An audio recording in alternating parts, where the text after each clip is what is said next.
6 talking points as Nketiah sinks Leeds to help Arsenal claim top 4 advantage.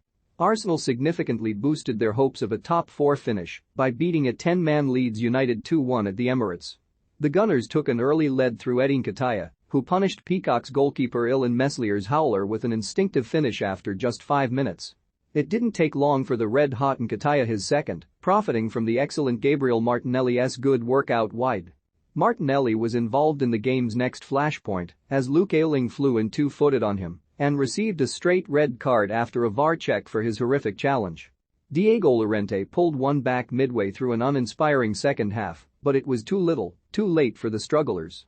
It was a win which sent Arsenal 4 points clear of rivals Tottenham Hotspur in the race to finish fourth, responding to their dogged 1-1 draw at Liverpool on Saturday evening ahead of Thursday's crunch North London derby.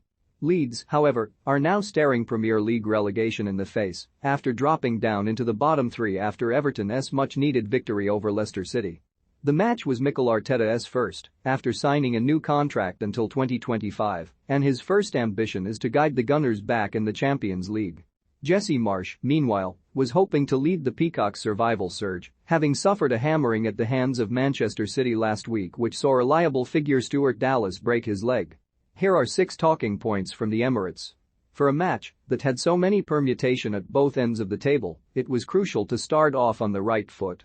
Sadly for Leeds goalkeeper Illan Mesliar, the memo didn't travel as far back as his box, and the 22-year-old gifted Nketiah a goal with only 5 minutes on the clock. Mesliar received the ball inside his 6-yard area and in a moment reminiscent of Manchester City stopper Zach Steffen's howler against Liverpool in their recent FA Cup semi-final, took a loose touch and allowed the Arsenal striker's eyes to light up. Spotting the gilt-edged opportunity, Nketiah nipped in and hit the back on the net in one motion. Refusing to revel in the Frenchman's horror and celebrate against his former club, the in-form Gunners goalscorer made it 4 strikes as many games to show why Mikel Arteta would do well to convince him to sign a new deal when his current contract expires this summer, and he wasn't done there. 5 minutes later, and it was 2-0, with Nketiah this time finishing off a much more difficult chance to take his tally to 5 goals. The 22-year-old was found by Gabriel Martinelli in the box after the Brazilian charged down the left-hand byline and cut the ball back. In acres of space, Nketiah tucked home, while slightly off balance, and doubled Arsenal's lead. Leeds fans were left dismayed at their team's hapless start to the match and soon learned the news that Everton had taken the lead at Leicester, plunging them into the drop zone.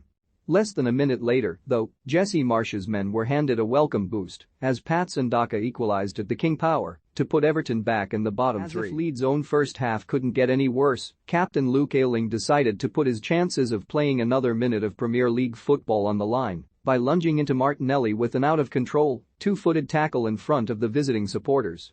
Chris Kavanagh reacted quickly by brandishing a yellow card, but it was evident upon the replay that VAR needed to step in. A check on the pitch side monitor confirmed it was a horrific challenge, and Kavanagh had no choice but to send Ayling for an early bath, meaning the right back will be banned for the rest of the season. During the VAR check, Leeds star man, Rafinha, lost his head and saw yellow, needing his teammates to calm him down. Marsch reacted by bringing on defender Pascal Struijk for striking sensation Joe Geldhart, and after Mattis Klich picked up the latest booking, it looked as if keeping 10 men on the pitch would be some sort of achievement by the final whistle.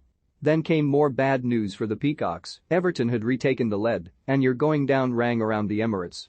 No wonder Jamie Carragher labelled Ayling an idiot at half-time. Just as it began to dawn on the Emirates crowd that the day's entertainment was over, Leeds pulled a goal back from their first corner and shot of the game. In the 66th minute, Diego Llorente got on the end of Junior Firpo's flick-on at the near post and neatly finished at the back stick. The goal dumbfounded Aaron Ramsdale, who'd hardly had anything to do for the first hour, and it perked up the Peacocks fans, whose support had never been in question, unlike their team's quality. Unfortunately for them, their fight back wasn't to be, and they left North London with nothing to show for a valiant second-half effort. With an ultimately easy Sunday afternoon in the rearview mirror, Arteta and co.'s full focus will now be on winning a mouthwatering North London derby on Thursday. The Gunners travel across town with an opportunity to kill Tottenham's hopes of Champions League football in what will be both teams' 36th league game of the campaign. Not only that, Arsenal are now hot on Chelsea's heels, 1 point behind them, but boasting a considerably weaker goal difference. Having slumped to 8th last term, Finishing behind only Liverpool and Manchester City in the table would be a rather remarkable feat by Arteta and further proof that the process is indeed working. Have your say. Will Arsenal finish in the top 4? Let us know your prediction in the comments section. It wasn't expected of Leeds to come away from the Emirates with much, but the manner of their defeat and the result in Leicester will be a huge blow to the Elland Road faithful. Marsh's side are sat on 34 points in 18th place, looking up at a resurgent Burnley who lost at home to Aston Villa on Saturday. Everton sit a point above the pair, who are separated by goal difference, and will be confident of beating the drop, especially with their game in hand. The 10-man Peacocks can be proud of their resilience to deny the Gunners any more joy at the Emirates, but will undoubtedly be bruised by the loss.